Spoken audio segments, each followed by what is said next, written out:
याति महाराज के सामने ही यदु तुरवस को उठाया, बीच आंगन में ले जाके पटक दिया और झोला हाथ में। पूछा कहाँ कि मायके, और तुम भी अगर जांच करना चाहो तो आज ही झगड़ा करके देख लेना, आधा घंटा नहीं लगेगा। वैसे तुम कहना कि चलो ससुराल घूमे आए तो कम से कम 2 दिन चाहिए, पहले बाजार होके आएगा, फिर 1 दिन सामान पैक होने में लगेगा, तब जा पाओगे ससुराल।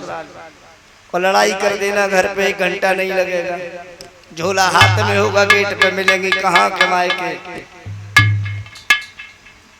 चोट खाई हुई नागिन, प्यार में धोखा खाई हुई स्त्री, इन्हें भगवान भी नहीं मना सकता है। याति महाराज ने कहा देवयानी क्षमा करो, गलती तो हो गई है, क्षमा करो देवयानी। देवयानी कहने लगी है महाराज, अब तक केवल हमने सुना था कि अहीर धोखेबाज होता है, केवल सुना था कि अहीर धोखेबाज होता है, लेकिन आज आपने सत्य सिद्ध कर दिया है कि रोई रोई के कह रही मेरी फूट गई तकदीर, रोई रोई के कह रही मेरी फूट गई तकदीर। आज समझ में आ गई धोखेबाज यही,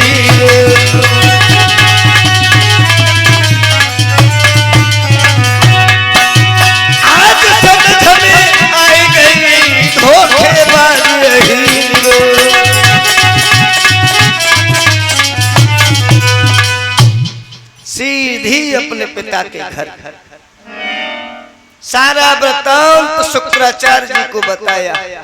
कहा पिताश्री, विदाई की बेला में जो महाराज ने तुम्हें वचन दिया था वो तो तोड़ दिया। और शुक्राचार्य जी क्रोध की खान कहने लगे हैं कि बेटी, अगर उसने हमारे वचन को तोड़ा है तो हम भी उसे छोड़ेंगे नहीं। तत्काल ही कमंडल में से जल लिया है।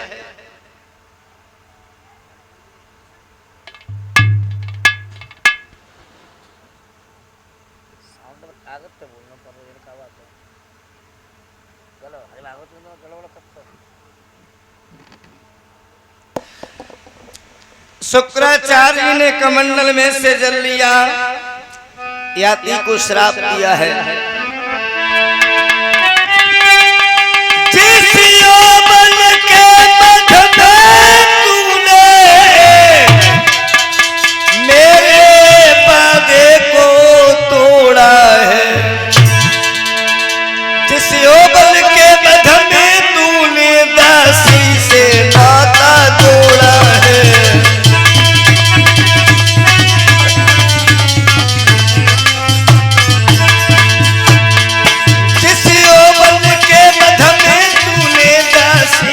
नाता जोड़ा है।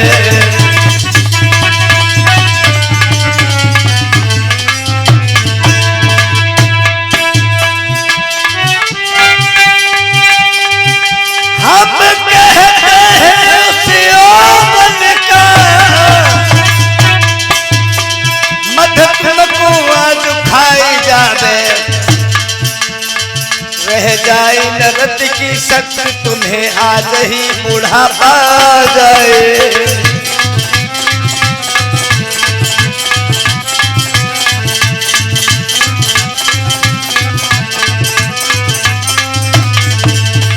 और जैसे ही श्राप लगा महाराज बूढ़े हो गए। संपूर्ण धोखे में बजरिया लुट गई है, धोखे में बजरिया लुट गई है। अरे बूढ़े भय भूपाल भूपाल, धोखे में बजरिया लुट गई है।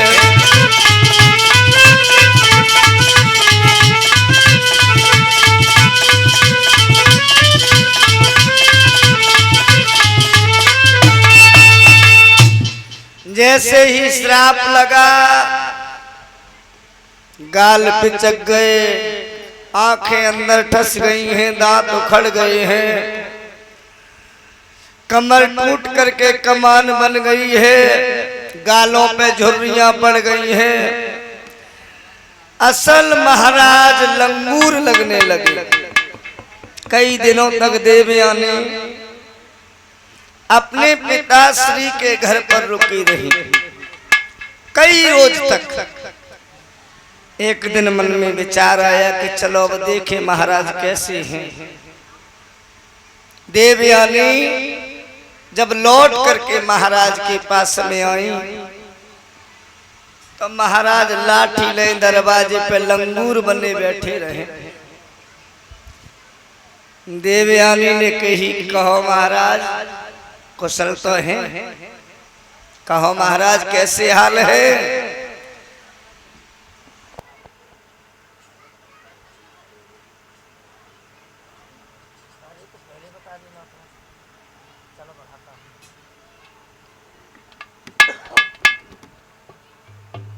कहने लगी हैं, कहो महाराज कैसे हाल हैं? कहा देवयानी अब हाल कहाँ है, अब तो पहिया बाकी हैं, हाल तो उतर गई। और इतनी जल्दी क्यों लौट आई? कोई कसर अभी बाकी रह गई हो तो एक चक्कर बाबुल के घर और लगा दो। अब की बार लौट के आओ तो उधर से कफन साथ में लेके आना, और कोई कसर हो वो भी पूरी करवा लो। देवयानी कहने लगी है कि हमने क्या अपने पिता से ये थोड़ी नहीं कह दिया था कि तुम्हें इतना बूढ़ा कर दिया जाए। अब आपको बूढ़ा कर दिया है, जीवन तो मेरा ही खराब हुआ। चलो मेरे साथ, मैं पिता से कहूंगी हमारे जैसे थे वैसे ही घर बनाओ। देवयानी याति महाराज को लेकर के राजस्थान की ओर चली। आगे आगे देवयानी चलती हैं और पीछे पीछे महाराज याति चलने लगे हैं। कैसे जा रहे हैं?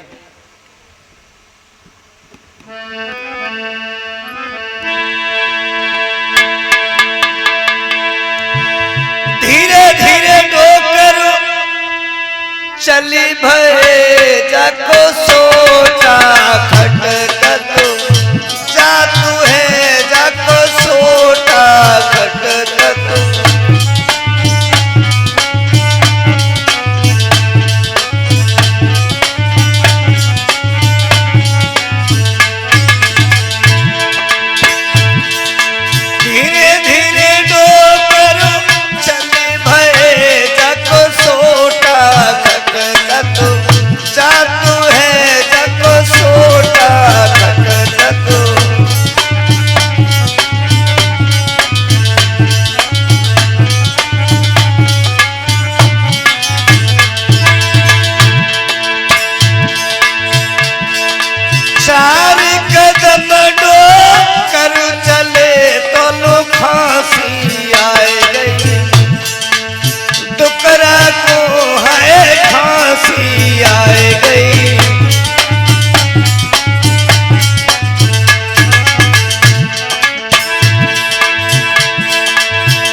देवयानी के साथ साथ चल रहे हैं।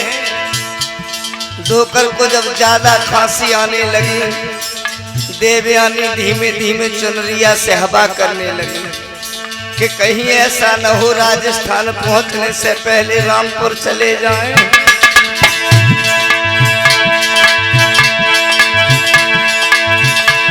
अरे घर के मारे बन गए बाऊ बन में सुलग गई, आगे रे बाऊ बन में सुलग गई।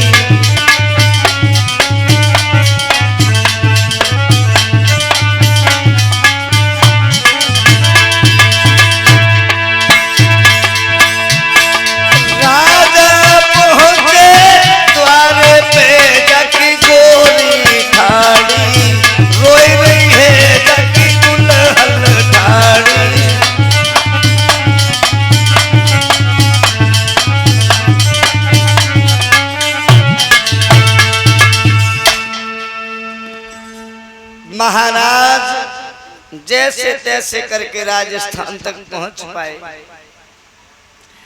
देवयानी जाकर के कहने लगी हैं, पिताश्री ये तुमने क्या किया है? मैंने तुमसे ये तो नहीं